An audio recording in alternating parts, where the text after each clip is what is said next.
3 men died on that mountain, not because no one saw it coming, not because it was unpredictable, and not because the warning signs were hidden. An old Cherokee woman had described the exact failure almost a year before it happened. She told them where the slope would crack. She told them why the water was pooling. She told them what would happen when the rain came. They logged it anyway. On September 4th, 1916, the mountain answered her. This is the story of Wren's Ridge, of knowledge that was precise but ignored, and of the question that still has not been settled: why is being right sometimes not enough? Welcome to American Frontier Code. The morning it happened, the sky was the wrong color. Not wrong the way a storm sky is wrong, purple and churning and loud with its own intentions. This was a quieter wrongness. A pale, milky yellow that sat over the ridge like a held breath, as though the mountain itself was waiting for something it already knew was coming. Several men who survived that day would later mention the color of the sky in the same careful tone people use when they describe something they cannot explain but cannot dismiss. It was, one of them told his daughter years later, the color of old bone. Nola Runningwater had been trying to tell them about the mountain for 11 months. She was 74 years old Cherokee, and she had lived in the shadow of Wren's Ridge her entire life, had been born within a mile of it, had raised 5 children within sight of its eastern face, had buried a husband and a son in the red clay soil at its base. She knew the mountain the way a person knows the face of someone they have looked at every day for 70 years. Not just its surface, but its moods, its patterns, its tells. And for 11 months, beginning in the spring of 1915, the mountain had been telling her something was wrong. She had tried to say so. She had said it to the timber company foreman, a compact and efficient man from Asheville named Doyle Perkett, who listened to her with the polite inattention of a man who has already decided what he thinks. She had said it to the county commissioner, who thanked her and offered her a chair. She had said it to Reverend Aldous Crane at the Baptist Church, who told her he would pray on it. She had said it to her own grandson, Thomas, who was 22 and worked as a surveyor's assistant for the timber company, and whose embarrassment at his grandmother's warnings was visible from 20 feet away. Nobody believed her. On the morning of September 4th, 1916, at approximately 7:15 in the morning, Wren's Ridge proved her right. The eastern face of the mountain, 18 acres of saturated soil and rock and the logged-out remnants of what had once been old-growth forest, detached from the slope above it and came down. I am not saying the mountain is angry. I am saying the mountain is moving. There is a difference. One is a feeling. The other is a fact. To understand what Nola knew and why no one listened, you have to understand the mountain before the timber company arrived. Wren's Ridge was not a dramatic peak. It was a long, forested shoulder of the southern Appalachians, rising about 800 feet above the river valley on its eastern side and tapering gently into the plateau on its west. It was the kind of mountain that doesn't appear on maps with much ceremony, no name in bold type, no elevation marker worth noting. But it was, to those who had lived beside it for generations, a mountain with a character as distinct as a person's. The Cherokee had understood the ridge as a living system long before the word ecology was coined in any language. The old-growth forest that covered its eastern face, chestnut, oak, tulip, poplar, hemlock, was not merely trees. It was a structure.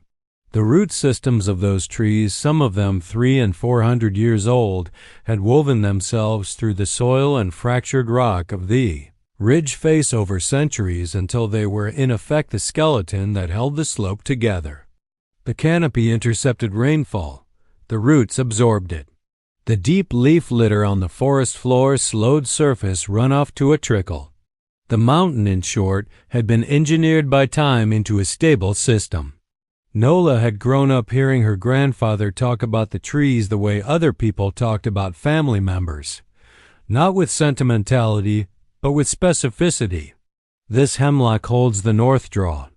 Those chestnuts above the spring are the reason the spring is still there.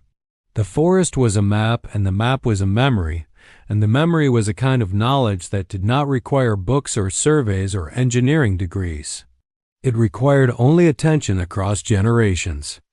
The Sutter Timber Company arrived in Harlan County in 1912, and by the spring of 1914 they had logged most of the accessible timber on Wren's Ridge's eastern face. They were efficient. They used the new steam-powered skidder that had made mountain logging faster than it had ever been, dragging logs down the slope on steel cables to a landing at the base.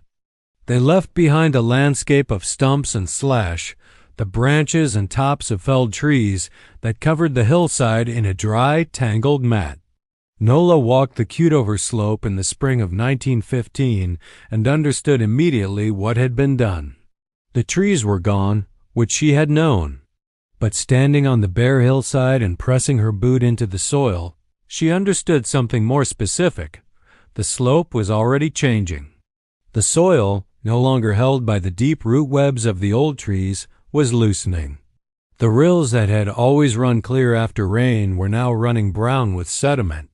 A seep spring 2/3 of the way up the face, which had always produced a thin, reliable trickle, had gone intermittent, running hard after rain and then stopping, which meant the water table in that section of the slope was no longer being regulated by root absorption. It was sitting, pooling in the fractured rock beneath the surface, waiting. She knew what water did when it waited inside a mountain. She had heard about it from her grandfather, who had heard about it from his grandmother, who had seen it once, long ago, on a ridge 2 valleys east. You strip the trees, the water has nowhere to go but in. It goes in and it sits. And then one day it moves, and everything above it moves with it. She went to the timber company foreman. Doyle Perkett had been logging mountain timber for 18 years. He was a practical man, not a cruel one, and he listened to Nola Runningwater with what he believed was genuine respect. He let her finish. He did not interrupt. When she was done, he said something that he would spend the rest of his life wishing he had not said. "Ma'am, I've logged steeper country than this in Virginia and Tennessee, and I've never seen a hillside come down that wasn't already half-rotted to begin with." He was not lying. He had logged steep country without incident. What he did not understand, what his experience had not taught him and his training had not covered, was the difference between the Appalachian geology of Virginia as ridge and valley province, where rock formations tended to run parallel to slopes and provided structural support independent of the forest cover, and the geology of the southern Blue Ridge, where the underlying rock was older, more fractured, and far more dependent on the forest root matrix to remain cohesive on steep grades. He was applying the right experience to the wrong mountain. The county commissioner, a man named Harold Voss, who had been elected on a platform of economic development, had his own reason for not listening. The timber company paid a significant portion of the county's tax base. The men who worked for the timber company were voters. The mountain had been generating talk about flooding in the river valley for 2 years, and Voss had received several letters from farmers downstream. He had investigated, found nothing conclusive, and filed the letters.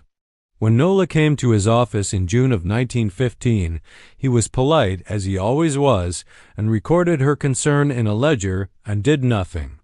Reverend Crane was a more complicated case. He was not a dismissive man. He was a frightened one. The congregation of First Baptist Millbrook included 3 families who had significant financial interests tied to the timber company, and Crane had learned in the 14 years since he'd arrived in the valley that spiritual courage and economic comfort existed in a permanent state of tension. He prayed for guidance. The guidance he received was conveniently quiet. Thomas Runningwater, Nola's grandson, is the hardest case of all because he was also the one who came closest to understanding her and still failed to act. He was a young man caught between 2 worlds that had never successfully negotiated a treaty with each other. He spoke English without an accent and Cherokee without embarrassment. He had read engineering manuals and listened to his grandmother's stories with equal seriousness. He genuinely did not know, in 1915, which system of knowledge deserved more weight. He also knew that if he raised his grandmother's concerns formally at work, he would be the Indian boy who listened to old stories and in a company of white engineers and surveyors in 1915. That was a reputation he could not afford. He said nothing. For the rest of his life, this was the fact he returned to, most often turning it over in his mind the way you turn a stone in your hand. Looking for something you already know, ended there. The mountain's calendar. Nola did not stop watching the mountain after her warnings were ignored. She kept a kind of record, not in writing, but in the way her people had always kept records, in observation and memory and the telling of what she saw to whoever would listen, which by late 1915 was almost no one. In July of 1915, the seep spring on the eastern face stopped running entirely for 17 days during a dry spell. When rain returned, instead of gradually reviving as it always had, it burst from the hillside in a rush for 2 days and then stopped again. The spring, which had been reliable for as long as anyone could remember, was no longer behaving like a spring. It was behaving like a pressure valve. In September, Nola noticed that a section of the old skid road, the compacted earth track the timber company had cut diagonally across the face to bring logs down, had developed a slight but distinct bow in it, curving outward from the slope like the top of a bubble. She walked the length of the bow, about 40 feet, pressing her heel into the soil.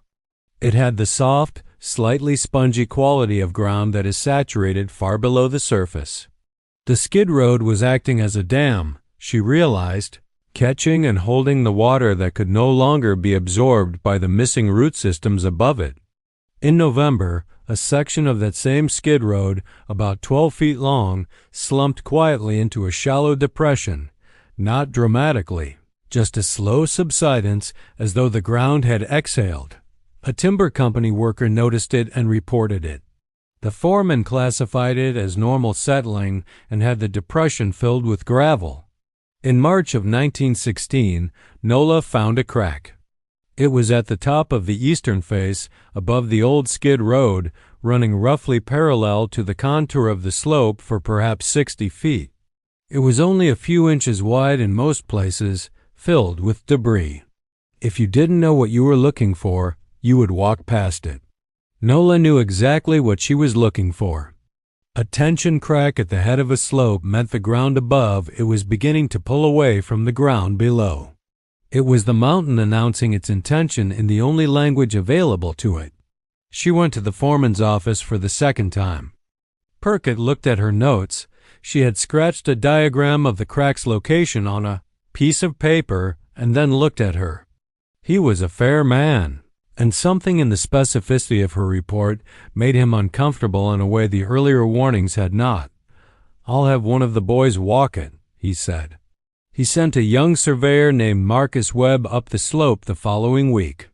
Webb found the crack, measured it at 58 feet long and between 2 and 4 inches wide, noted it in his field book, and reported back that it appeared to be superficial surface cracking consistent with soil shrinkage during the dry season. He was 23 years old and had been a surveyor for 14 months. His training had not included slope stability assessment. The crack was noted in the company's maintenance log. No further action was taken. She had been watching this mountain since before any of them were born. She had watched it the way you watch something you love and cannot protect. The summer of 1916 was wet. Wetter than any summer in the valley in living memory, not in single catastrophic storms, but in the relentless, soaking way of a season that simply never dries out. By August, the soil on the eastern face of Wren's Ridge was saturated to a depth that no one had measured because no one had thought to measure it. The tension crack at the head of the slope, which had been 2 to 4 inches wide in March, was now, according to Nola's last observation in late August, nearly 8 inches wide in its widest section.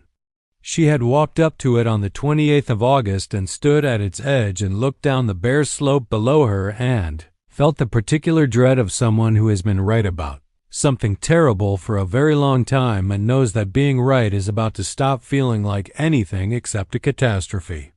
She went home and told her grandson Thomas to keep his crew off the eastern face for the next month.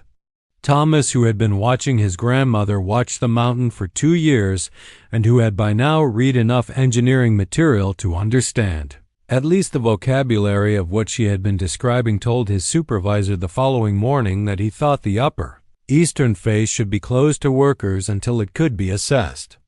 His supervisor, a man who liked Thomas but who had heard this concern filtered through several layers of dismissal already, told him to write it up and submit it to the foreman's office. Thomas submitted the written request on September 1st. 3 days later, before the request had been formally reviewed, the mountain moved. It happened in 2 stages, which several survivors would later describe with a clarity that suggested the human memory, under conditions of extreme fear, becomes almost photographic. The first stage was a sound, a low, grinding moan that seemed to come from inside the earth rather than from its surface, lasting perhaps 4 or 5 seconds. One man described it as the sound a barn makes when it collapses, but slower and deeper, as though the barn were enormous and made of stone. Then a pause. Perhaps 3 seconds of silence so complete that a man named Earl Stanton, who was loading tools onto a wagon at the base of the slope, said he heard a bird call once during it. Then the second stage, the slope came down. 18 acres of saturated soil and fractured rock freed from the root matrix that had held it for centuries and undermined by a summer's worth of unabsorbed groundwater, released along the tension crack at its head and moved as a single mass down the eastern face, at an estimated speed of 20 to 30 miles per hour. It carried with it the stumps of the log trees, the slash, and debris left by the logging operation, the gravel-filled depression where the skid road had slumped, and the skid road itself. It covered the lower slope, the company's equipment landing, and approximately 400 feet of the valley road below the mountain before it stopped. 3 men were killed. 11 were injured. The equipment landing and everything on it was destroyed. The valley road was blocked for 9 days. Thomas Runningwater was not on the slope when it moved. He had arrived at the work site that morning, looked at the sky, that pale, milky yellow, and thought of his grandmother and found a reason to delay sending his crew up. He could not have explained exactly why. He would later say only that the mountain looked the way his grandmother had said it would look. His crew was at the equipment landing, eating breakfast, when the slope came down. The landing was destroyed. Everyone at it survived. The state of North Carolina conducted a formal inquiry into the Wren's Ridge landslide in the winter of 1916 and 1917. The inquiry was thorough by the standards of the time and produced a report that ran to 41 pages and reached conclusions that, had they been reached 2 years earlier, might have saved 3 lives and a considerable amount of property. The report confirmed, in the measured language of engineering and geology, everything that Nola Runningwater had been saying since the spring of 1915. It found that the removal of old-growth forest from the eastern face had eliminated the primary structural support system for the slope as unconsolidated surface material. It found that the skid road had functioned as a subsurface water trap, intercepting groundwater drainage and concentrating it in the zone immediately below the road cut. It found that the tension crack observed by the company surveyor, Marcus Webb, in March of 1916 was not superficial surface cracking consistent with seasonal drying, but a primary head scar, the upper boundary of an impending slope failure, and that a competent assessment would have identified it as such. It found that the unusually wet summer of 1916 had accelerated a failure that was, in the report's own words, inherent in the post-logging conditions of the slope and probable within a period of 1 to 5 years, regardless of precipitation levels. The report did not mention Nola Runningwater. It mentioned local concerns raised by area residents in a single paragraph near the end of its findings section. noting that the company had received informal warnings about slope conditions and had taken steps to investigate. The steps were characterized as insufficient. The characterization was accurate. Doyle Perkett read the report in his Asheville office and sat with it for a long time. He was not a man who easily admitted error, but he was honest enough to recognize that the report was describing in technical language exactly what an old woman had described to him in plain language nearly 2 years before the failure. He requested Nola's address from the county record, wrote her a letter, and then did not send it for 3 weeks while he tried to find words that were adequate. He eventually settled on a short note that said he had been wrong to dismiss her concerns and that he was sorry for what had happened and that he hoped she was well. Nola received the letter. She read it several times. She showed it to Thomas. She did not respond to it, which Thomas later said was not from bitterness but from an exhaustion that had nothing to do with Doyle Perkett specifically. She had been carrying the weight of being right about the mountain for 2 years, and Perkett's letter was one more thing to carry. She folded it and put it in the wooden box where she kept documents, alongside the land grant her grandfather had been given in 1867, and the photograph of her husband taken the year before he died, and a dried sprig of something Thomas had never been able to identify but had never asked about, because some things in his grandmother's life he understood were not for questions. Nola Runningwater lived until 1931, dying at 89 in the same house she had been born in, which sat far enough from the mountain that the landslide had not touched it. In her last year she was not famous, not recognized, not officially credited with anything. She was an old Cherokee woman in a rural North Carolina county, which in 1931 meant she occupied a particular and quite limited position in the social order, and that position did not include the word expert. Thomas Runningwater became a licensed civil engineer. He was one of the first Cherokee men in North Carolina to hold that credential, and he spent much of his career working on slope stabilization and forestry management for the federal government. He had a reputation among colleagues as someone who asked unusual questions, not about the soil chemistry or the rock formation, which any engineer asked about, but about the history of the slope, who had lived near it and for how long, what the elders of the local community remembered about it across generations. His colleagues sometimes found this approach indirect. His projects had an exceptionally low rate of slope failure. He gave a talk late in his career at a forestry conference in Knoxville, in which he described what he called the gap between institutional knowledge and inhabited knowledge. Institutional knowledge, he said, was what you learned in school and recorded in reports. Inhabited knowledge was what you accumulated by living in a place across a human lifetime or across generations of human lifetimes. Neither was complete without the other. And when they disagreed, the engineer's first instinct was always to trust the institution, because the institution had credentials and the human being standing in front of them merely had experience. My grandmother, he told the conference, was not guessing. She was reading. She had been taught to read that slope the same way I was taught to read a contour map, and she was reading it correctly. We had a contour map too. It did not tell us what she told us.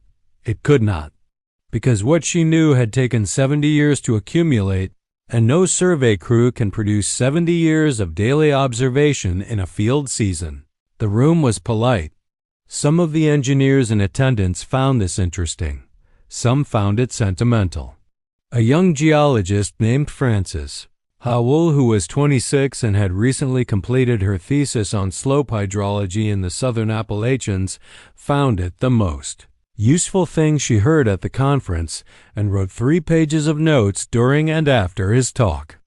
She would go on to develop a methodology for integrating long-term community observation records with geological survey data that became standard practice in several federal agencies by the 1960s. She cited Thomas Runningwater's talk in the introduction to her foundational paper. She cited Nola Runningwater in the dedication. What this story is really about, it is easy to read this story as a story about a woman who was right and the men who were wrong. That reading is accurate as far as it goes. But it does not go very far. The deeper truth is about the architecture of credibility, the invisible structure that determines whose knowledge counts, and whose does not, whose warnings get recorded in official documents, and whose get filed in the ledger and forgotten. Nola Runningwater did not fail to be believed because her evidence was thin. Her evidence was precise, specific, observable, and correct. She failed to be believed because she existed in a category of person whose knowledge was not recognized as knowledge by the people with the authority to act on it. Doyle Perkett did not dismiss her because he was malicious. He dismissed her because his mental model of expertise did not include a 74-year-old Cherokee woman, and his mental model of mountain geology was built on experience in a different kind of mountain. He was not ignorant. He was precisely wrong in the ways that confident and experienced people tend to be wrong, not from lack of information, but from the certainty that the information they already have is sufficient. The county commissioner did not ignore her because he did not care about the valley. He ignored her because she was not the kind of voice that moved through the channels he was built to hear. Thomas Runningwater did not stay silent because he was a coward. He stayed silent because the cost of speaking was real and visible, and the harm of not speaking was still, in 1915, theoretical. This is one of the most consistent features of preventable disasters. The people who see them coming are rarely silent because they are indifferent. They are silent because speaking costs something, and the silence is free, and the disaster is not yet here. 3 men died on Wren's Ridge on September 4th, 1916 because a system of knowledge that had accumulated over generations, carefully, accurately, in intimate contact with the actual mountain, was not recognized as a system of knowledge by the people who had the power to act on it. This is not a story about the past. Versions of it happen continuously in every domain where the people who live closest to a problem are not the people who make decisions about it. Nola Runningwater pressed her boot into the loosening soil on the eastern face of Wren's Ridge in the spring of 1915 and told the truth about what she felt. She told it clearly. She told it repeatedly. She told it to anyone who would listen. The mountain, in the end, told it louder. The question that stays, the one that does not resolve into comfort no matter how many times you turn it over, is not whether she was right. She was right. The question is why being right was not enough and what it would have taken in 1915 for it to have been. That question, unlike the mountain, is still in motion. Thanks for watching this to the end, and welcome to American Frontier Code. If you love this story and want to see more episodes, like and subscribe. Out here, we tell the real stories of grit, discipline, and survival. The kind built in cold winters, long nights, and wide open land. Subscribe and turn on notifications so you never miss the next chapter of Frontier Strength and American Resilience. Until next time, keep the code alive.